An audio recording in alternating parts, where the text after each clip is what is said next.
Assalamualaikum warahmatullahi wabarakatuh dan salam sejahtera. Untuk kuliah kali ini kita akan melihat tajuk pasaran monopoli di bawah bab 6 struktur pasaran. Pasaran monopoli ini dia pasaran yang kedua lah selepas pasaran saingan sempurna ataupun PPS. Okey, untuk ini kita tengoklah objektif kuliah kita ni apabila pelajar melihat nota kuliah ni di akhir pengajaran nanti, diharapkan pelajar dapat menerangkan ciri-ciri pasaran monopoli, okey, dan yang seterusnya menerangkan faktor kewujudan pasaran monopoli. And then ketiga kita diharapkan pelajar dapat menerangkan keluk permintaan dan juga keluk hasil. Keluk hasil ni ada dua lah, keluk hasil hasil purata ER dan juga keluk hasil marginal MR bagi firma monopoli. Okey, subtopik bagi pasaran monopoli ni kita tengok ciri-ciri pasaran monopoli, lepas tu kita tengok faktor kewujudan, pembentukan keluk permintaan, lepas tu kita tengok keluk hasil yang ada dalam firma monopoli ni. Kemudiannya kita mungkin bukan video ni lah, video yang kedua nanti, iaitu kita akan tengok keseimbangan firma yang dialami oleh monopoli dalam jangka pendek dan juga keseimbangan firma monopoli apabila berada dalam jangka panjang. Lepas tu dah habis tajuk keseimbangan jangka panjang tu, kita akan buat perbandingan antara pasaran monopoli ni dengan pasaran persaingan sempurna dalam jangka panjang. Perbandingan dibuat melalui keluk lah, dan seterusnya yang terakhir kita tengok satu bahagian satu topik kecil tu, dasar kawalan monopoli. Okey, sebab kita faham monopoli ni dia ada banyak keburukan dari segi harga yang tinggi, dari segi kuasa dia, dari segi dia punya dia banyak kelemahan lah dari segi kebaikan. Jadi sebab tu dia kena dikawal. Kawalan, dasar kawalan tu maksudnya dasar yang dibuat kawalan oleh kerajaan ke atas kuasa monopoli.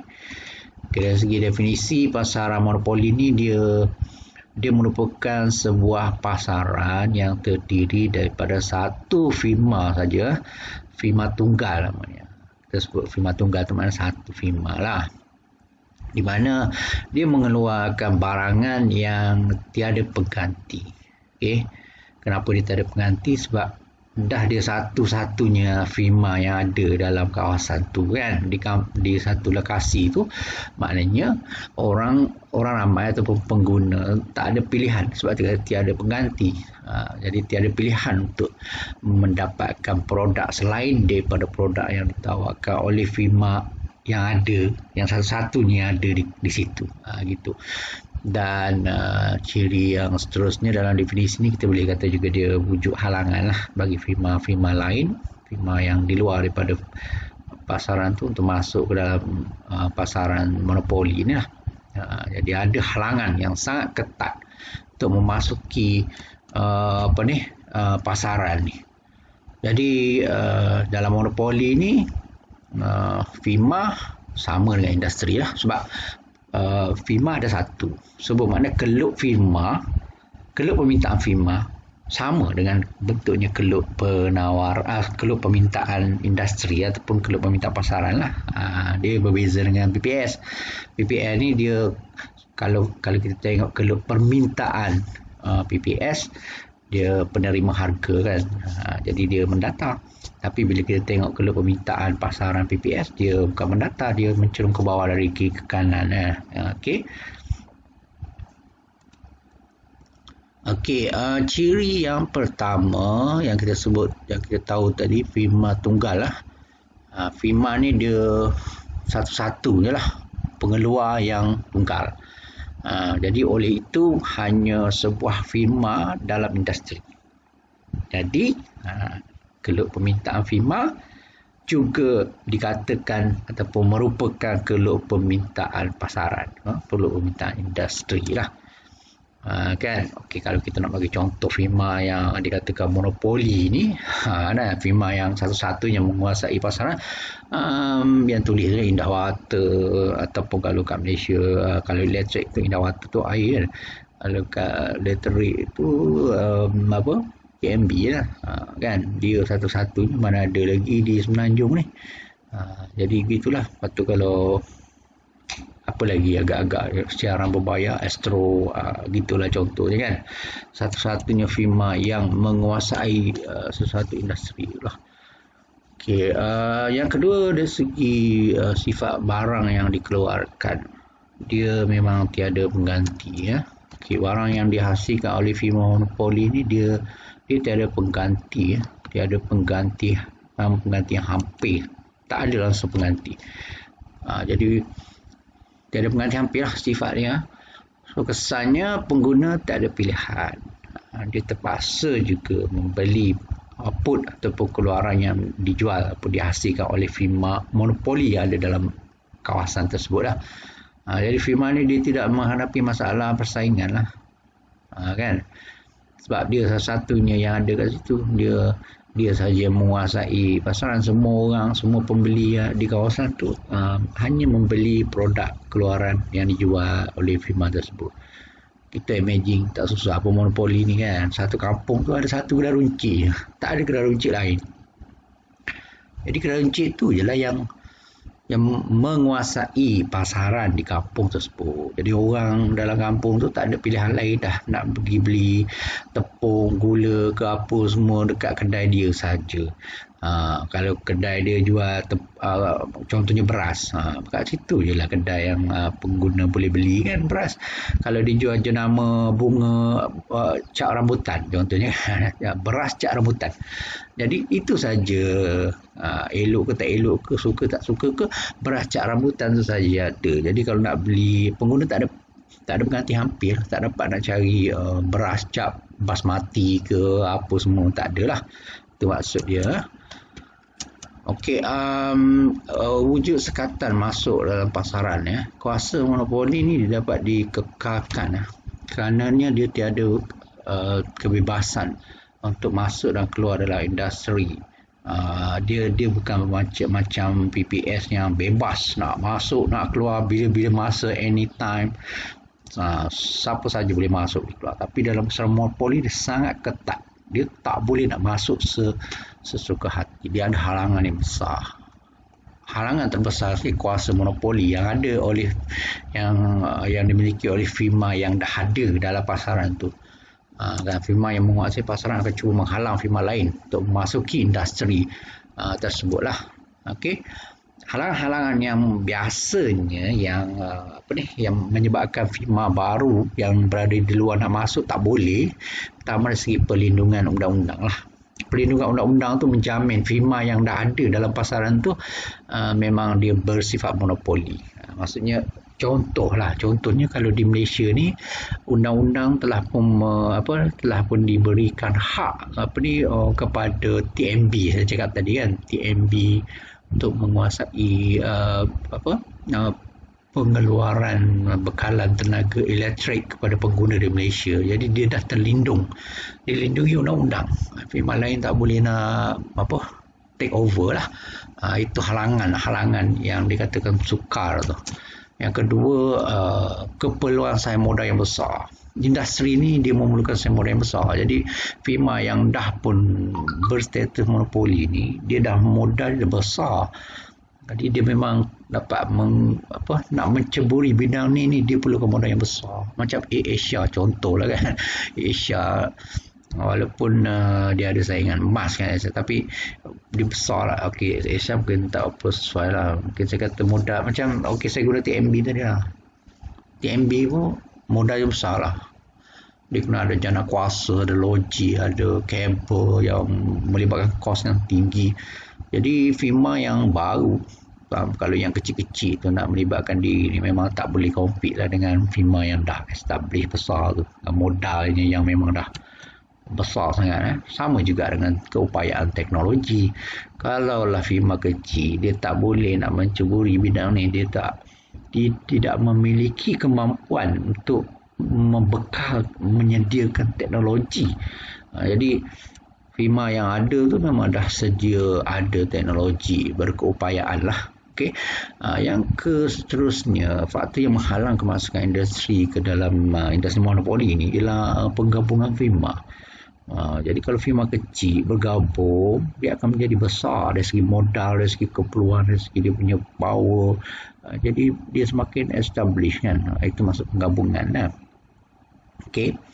Macam contoh kalau kita kata macam pasar raya kan, kalau kecil-kecil kita tak panggil pasar raya, kita panggil kedai runcit ataupun hypermarket gitu je. Tapi bila dia bergabung jadi satu nama yang besar, macam Ion ke contoh lah kan, jadi dia jadi besar lah.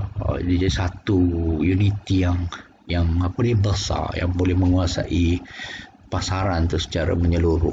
Itu masuk penggabungan tu. Okey, jadi sekatan masuk pasaran ini dia sudah pasti menjamin firma monopoli memperolehi untung lebih normal dalam jangka panjang. Okey, kita tengok satu persatu. Yang pertama sekali dari segi pelindungan undang-undang itulah. Pelindungan terhadap keluaran ni dia melalui pemberian hak paten ataupun hak cipta ataupun reka cipta ataupun firma tu memperolehi franchise, hak pemberian dari segi franchise. Jadi semua ini menjamin firma-firma terlindung dari segi undang-undang sebab dia menjamin firma ini tidak ditiru produknya, brand dia dan sebagainya, dari segi produk, dari segi dia punya packaging dan sebagainya. Mana-mana firma yang meniru dia boleh dikenakan tindakan undang-undang. So itu masuk terlindung dari segi pelindungan undang-undang. Dan mungkin dari segi pemberian hak eksklusif oleh firma oleh kerajaan lah biasanya akan menjamin mereka kekal dalam industri ini secara monopoli. Contoh yang paling tepatnya ialah TMB lah.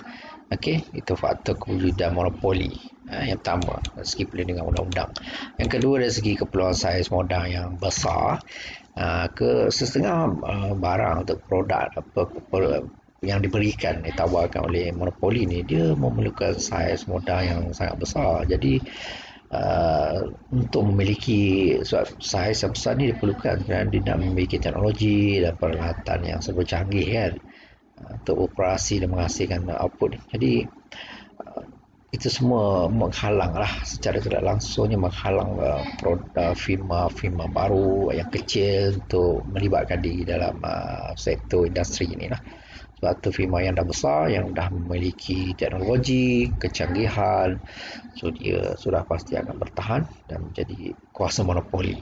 Okay? Contohnya bekalan air yang ataupun nak menyediakan tenaga elektrik yang perlukan jana kuasa, logi, mungkin kena ada empangan yang besar yang melibatkan modal teknologi yang besar.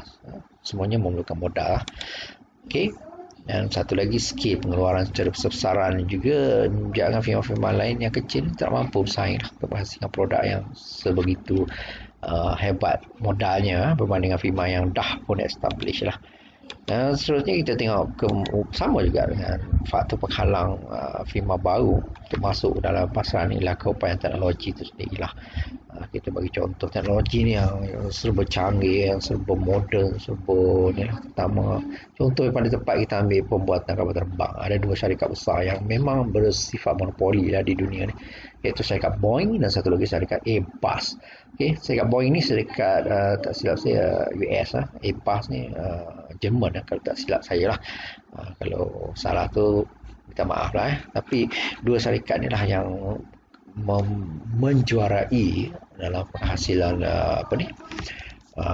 kapal terbang di peringkat dunia. Jadi ini sudah pasti dia menyebabkan firma-firma lain tidak berupaya untuk memasuki pasaran kerana tidak mempunyai teknologi seperti kedua-dua syarikat ini. Dan satu lagi, pemilikan sumber juga boleh menjamin sebuah firma itu dapat menjadi monopoli. Firma monopoli ini akan terbentuk jika terdapat sebuah firma yang dapat mengawal keseluruhan bahan mentah, penawaran bahan mentah ataupun mengawal sumber yang diperlukan dalam pengeluaran suatu output.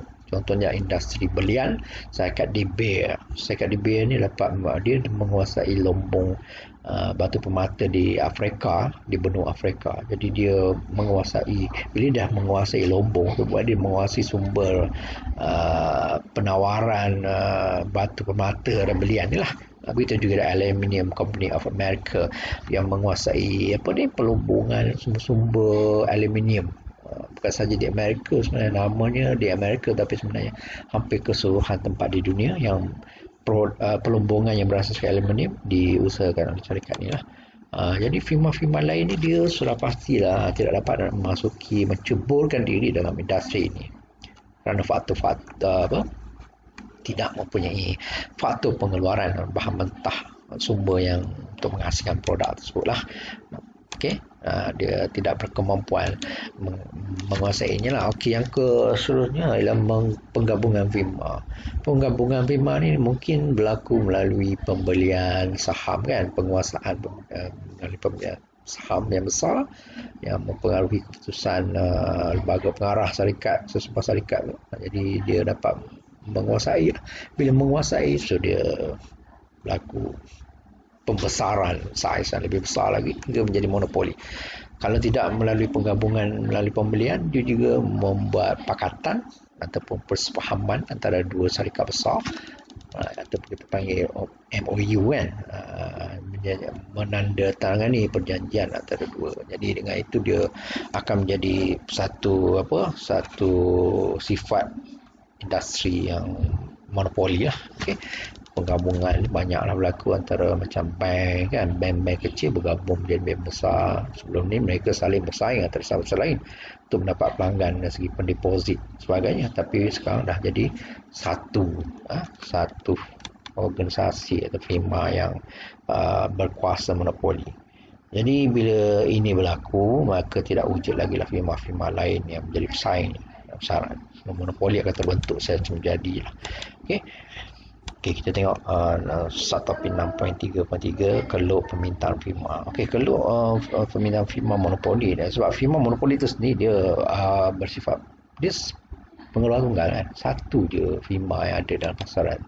Jadi kita boleh kata keluk permintaan firma monopoli itu juga sebenarnya keluk permintaan industri ataupun keluk permintaan pasaran monopoli.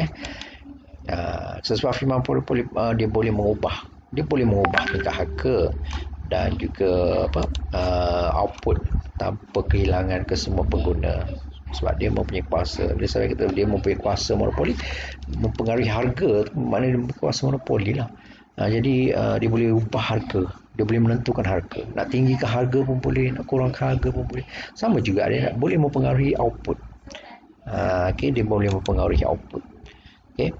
Jadi dia boleh meningkatkan kuantiti output yang diminta lah, atau nak mengurangkan, nak meningkatkan, itu dia boleh. Dan selepas itu dia juga boleh, harga juga boleh diturunkan, diubah lah, naik ke turun suka hati. So dia boleh menentukan harga, dia boleh menentukan kuantiti. Cuma dia tak boleh kedua-dua serentak lah. Harga tak boleh ubah serentak dengan cuma sebab kita tahu keluk permintaannya mencerung ke bawah dari kiri kanan. Manakala dia ubah harga, diturunkan harga, kuantiti dipertingkatkan. Hubungannya adalah hubungan yang sungsang, kan. Dia tak boleh dua-dua berubah, harga naik, kuantiti naik, tak boleh lah. Tapi dia boleh mempengaruhi harga dan kuantiti, salah satu lah. Kalau dia nak mempengaruhi harga, dia tak boleh mempengaruhi kuantiti. Itu maksudnya. Dan sebaliknya lah, kalau dia nak mempengaruhi kuantiti, dia tidak dapat mempengaruhi harga. Tapi dua-dua dia boleh mempengaruhi, cuma dia kena korbankan lah. So kalau permintaan bagi firma monopoli adalah mencerong ke bawah dari kiri ke kanan, seperti yang biasa kita lihat lah. kita tulis juga kalau permintaannya sebagai D dan juga AR lah. Okey, kalau permintaannya sama dengan AR. Okey, saya tak terang lanjut tentang perkara ini sebab kita dah memahaminya pada bab 2 lah, tentang kalau permintaan yang mencerun negatif ni. Kita terus kepada penerangan sikit lah. So secara kasarnya kalau permintaan monopoli ni dia mencorong ke bawah dari kiri ke kanan, dan cuma sifat dia adalah dia tidak anjak atau begitu, dia curam. Bila kamu buat nanti kamu kena buat dia berbentuk yang agak curam lah, jangan landai. Kenapa dia curam ni? Dia banyak dipengaruhi oleh faktor kuasa, kerana firma monopoli dapat menentukan harga kan. So dia mempunyai kuasa monopoli dalam menentukan harga. So sebab itulah dia curam. Kalau firma yang tidak ada kuasa dalam menentukan harga, dia semakin landai keluknya. Contohnya kalau kita tengok pada keluk PPS kan. PPS ni dia dah bukan landai dah, dia dah mendata. Sebab tu kenapa? Sebab tu kita panggil dia penerima harga. Kenapa dia penerima harga? Dia tak ada kuasa menentukan harga. Itu PPS. Jadi sebab tu dia mendata terus atau beranjal sempurna. Tapi monopoli ni dia curam, jadi dia memang ada kuasa menentukan harga. So jika kuantiti dia naik, P jatuh. Okey, jika kuantiti turun, P naik. So dia, itu maksud dia boleh mempengaruhi harga dan kuantiti. Okey, firma dia dengan kata lain mempunyai kuasa menentukan harga dan juga menentukan keluaran lah. Salah satulah. Okey, salah satu. Kalau dia nak tentukan harga, dia kena ubah sesuai kuantiti keluaran. Kalau dia tentukan kuantiti, dia kena ubah harga. Okey, tapi maknanya dua-dua dia boleh mempengaruhi. Itu maksud dia. Jadi penentuan harga dan kuantiti ni boleh dilakukan oleh monopoli, tapi bukan pada masa yang sama lah. Okey, dia tak boleh pada masa sama Q pun nak ubah, P pun nak ubah, tak boleh. Dia cuma salah satu saja. Tapi yang pentingnya dia mempunyai kuasa mempengaruhi harga atau kuantiti. Okey. Okey, kita tengok keluk-keluk hasil. Jumlah hasil purata, hasil secara kasarnya semua sama saja. Jumlah hasil bagi monopoli TR-nya P darat Q, hasil purata AR TR darat bagi dengan Q, dan juga hasil sud MR-nya adalah perubahan TR bagi perubahan Q. Sama saja. Okey, itu keluk-keluk hasil bagi monopoli. Okey, kaitan keluk permintaan monopoli itu dengan konsep hasil TR, MR dan juga MR. Okey, jumlah hasil macam biasalah, TR ni kita beri apabila harga didarab dengan kuantiti. Sebab akan keluk permintaan monopoli ini berkecerunan negatif, mencerun ke bawah dari kiri ke kanan, maka harga dia tidak sama dengan hasil sud. Harga tidak akan sama dengan hasil sud. Okey, tu kena ingat. Dia harga ni hanya sama dengan hasil purata. P sama dengan hasil purata, ataupun P sama dengan AR sama dengan DD, tapi dia tak sama dengan hasil sud MR. So AR ni kita perolehi apabila TR bagi Q. So bila kita potong-potong P darat Q tu, potong Q, so kita dapat P lah. AR sama dengan P. So dia ringkasnya AR sama dengan P. Okey, nilai AR sama dengan P pada pelbagai tingkat kuantiti diminta. Maka keluk permintaan monopoli itu sebenarnya sama dengan keluk hasil purata AR monopoli. Cuma bila kita bincang tentang hasil sud, kalau MR monopoli ini dia sentiasa lebih rendah daripada tingkat harga, kerana harga terpaksa diturunkan untuk menambahkan kuantiti diminta. Okey, MR rumusnya adalah perubahan TR bagi perubahan Q. Okey, cuma dia lebih rendah daripada, sebab dia tak sama, MR tak sama dengan AR, dan dia berada lebih rendah daripada tu, separuh daripada tu. Okey, kita tengok hubungan antara dari segi data ni, jumlah hasil purata dan hasil sud. Okey, kita tengok satu-satu lah. Okey, pada output sifar ni, bila harga dan kuantiti, jumlah hasil adalah kosong lah. Okey, dan hasil purata dengan hasil marginalnya adalah dash. Okey, pada satu output keluaran satu ni harga diandaikan 16, jadi TR nya 16 lah, sebab 16 darat 1 kan, P darat Q. So AR dengan MR ni 16 lah. Okey, yang kedua P sama dengan 14 RM1.5. Jadi darat kuantiti 2, so TR nya 29. RM29. Okey. AR-nya 14.5. Macam mana dapat 14.5 ni? TR 29 bahagi dengan kuantiti 2. So dapatlah 14.5. MR ni adalah perubahan TR. Perubahan TR ni 29 tolak dengan 16 bahagi dengan perubahan Q 2 tolak 1. So dapat 13. Okey. So begitulah seterusnya. Cuma TR ni akan semakin meningkat lah. Okay. Tapi saya nak bagi tahunya AR bagi monopoli dengan P ni dia sama saja. Okay. Kita tengok sama kan pada output 4 pun. P 11.5, AR pun 11.5. Okay. AR pada output 5, P 10, AR pun 10. Okay. Jadi itulah seterusnya. Okay. Cuma kita nak tengok bila TR ni dia meningkat 16, meningkat kepada 29, meningkat 39, meningkat lagi 46, meningkat kepada 50 dan 51.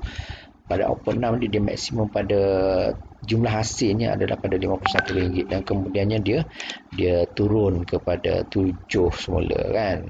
Jumlah hasil pada output 7 ni dia turun pada RM49 dan seterusnya pada output yang ke-8 dia turun lagi kepada 44. Okey, saya nak bagi tahu satu perkara je ada. Maksudnya bentuk TR ni memang seperti bentuk, kalau kita tengok sini dia naik, meningkat, capai maksimum dan kemudian dia turun balik. Nampak kan? Itu sifat keluk jumlah hasil bagi monopoli. Okay? So, itulah. Dan ini MR ni kita akan melihat perubahan dia di mana daripada tinggi dia turun sampailah kepada negatif. Okey, itu sifat bagi keluk MR. Okey. Jadi bila kita tengok melalui rajah, okey, ni bentuk total revenue ataupun jumlah hasilnya adalah berbentuk begini.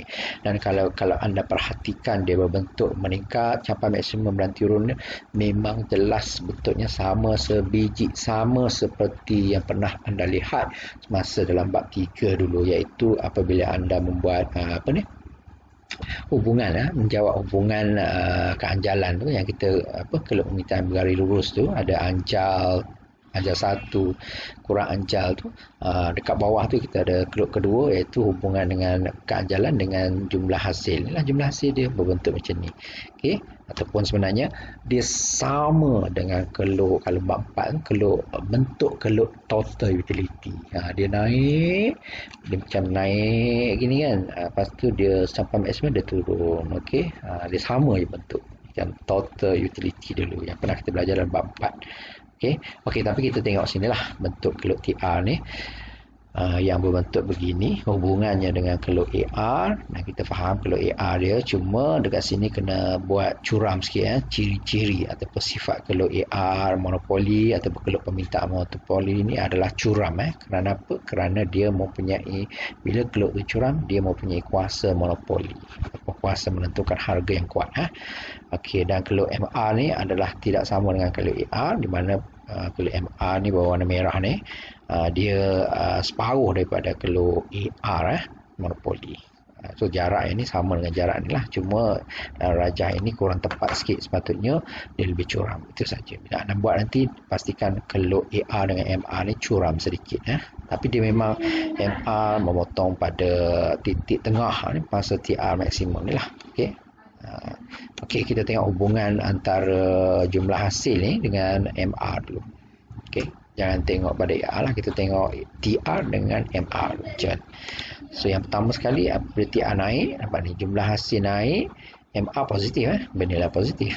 Kemudian apabila TR maksimum, okey, bila naik sampai maksimum macam ni kan. Semasa TR maksimum tu MR kosong ataupun MR sifar. Okey. So yang ketiganya adalah semasa TR turun, ni kan. So apa berlaku pada MR? MR negatif, bernilai negatif. Okey. Itu hubungan. Very simple saja hubungan. Okey, kita tengok hubungan yang kedua ni ialah kesemua sekali. Hubungan antara keanjalan ni, kita tahu bahawa satu kalau permintaan yang bergaris linear, dia ada titik-titik yang anjal, ada satu dan kurang anjal kan. Jadi hubungan keanjalan ni dengan bukan saja kita nak tengok dengan TR, tapi kita nak tengok juga keanjalan dengan selain pada TR, kita tengok dengan AR dia, dengan MR macam mana hubungannya. Okey, hubungan yang pertama ialah semasa TR naik, semasa TR meningkat kan, Apa berlaku pada keluk AR? Okey, keluk AR ni di kawasan ni bermakna dia berada di kawasan anjal. Kalau bila kita sebut anjal tu maknanya kita boleh tulis ED lebih besar daripada 1 lah. Tapi yang lagi tepatnya ED lebih besar daripada 1 kurang daripada infinity. Okey, ini kawasan anjal kan. Maksudnya semasa TR naik, AR berada di kawasan anjal. AR adalah anjal. Keluk permintaan lah AR ni AR sama dengan D anjal ID besar satu dan di kawasan ni macam kita faham sebelum ni dan tajuk anjalan tu kan, apabila harga jatuh apabila harga turun di kawasan anjal ni jumlah hasil meningkat dan kalau MR nya macam mana, MR nya pada waktu ni bernilai positif. Kita dah tengok kat atas tadi kan. Okey ni positif ni. Okey, yang kedua semasa TR pada tingkat yang maksimum ni. So, kita tengok dulu AR. AR dari segi keanjalannya adalah anjal 1, ED sama dengan 1. Anjal unity kan. So, apa berlaku pada anjal unity ni apabila harga berubah. So, apabila harga naik atau turun, kita dapati TR maksimum TR dia sama. Dia nilainya sama. Okey, dia dalam maksimum dan dia nilainya sama. Okay. Dan pada waktu ini apa berlaku pada MR? MR bersifat sifar atau kosong kan. Ni kat sini semasa TR maksimum MR sifar. Dan yang ketiga adalah TR semasa TR turun ni apa berlaku pada AR? AR berada pada kawasan tidak anjal. Di segi koefisien ni kita tulis ED lebih besar daripada kosong kurang daripada 1 lah. Okey, itu lagi tepatnya. Dan apa berlaku apabila harga berubah kat sini? Apabila harga diandalkan turun kita dapati TR-nya berkurang dan MR pada waktu ini bernilai negatif. Okey. Yang itulah. Okey, kesimpulannya firma monopoli hanya menghasilkan keluaran pada keluk MR yang positif iaitu di kawasan AR yang anjal. Okey, kesimpulan dia lah. Okey, dari segi monopoli ni kalau kita tengok hasil purata tu dia lebih tinggi 2 kali ganda daripada keluk hasil sud MR. AR tu dengan MR ni dia tak sama. Jadi bila tak sama kecurunan hasil sud kecurunan MR ni dia 2 kali ganda lebih rendah daripada AR. Ini dapat dibukti dengan tengok pada ni lah. Sebab kita faham AR ni adalah sama dengan P. So P tu kalau fungsi permintaan tu ditulis A tolak B Q kan. A tolak B darab Q. Ini persamaan yang pertama. Sebab TR ni dia berfungsi dengan harga kan. P Q sama dengan P so maknanya kita masukkan persamaan satu ni P sama dengan A tolak BQ ni ke dalam sini lah, maka kita dapat TR ditulis sebagai begini lah, Q sama dengan A tolak BQ. Okey, B darab Q. So bermakna bila kita samakan secara matematiknya TR ni ditulis AQ tolak BQ kuasa 2 lah. Okey, so bila macam ini yang ini ni kita buat pembezaan lah. Okey, untuk sebab ni TR untuk dapat MR tu bila kita buat pembezaan secara matematik, sebab rumus MR perubahan TR bagi perubahan Q, ataupun kita boleh tulis juga DQ per DR sama dengan AQ tolak BQ kuasa 2. Okey, sekali kita dapat MR tu fungsinya adalah separuh daripada AR lah, iaitu A tolak 2 BQ. Okey, separuh daripada fungsi ni. Kalau fungsi permintaan atau P ni A tolak BQ, jadi MR tu separuh daripada tu A tolak 2 BQ, maknanya bezanya kecurunan dia lah. Okey.